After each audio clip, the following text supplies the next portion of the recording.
During a speaking presentation, using a slower pace for a really important piece of information will make the message land more powerfully in the ears of the listener.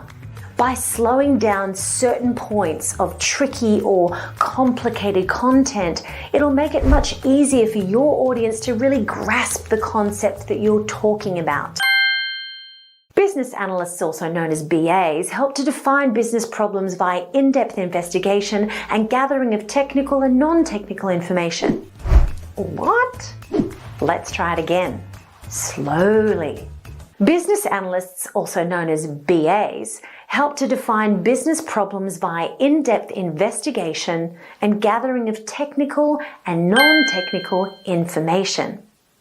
So you can see how important it is if you're going to speed up, leave a pause. Some things need to be slowed down if it's really important.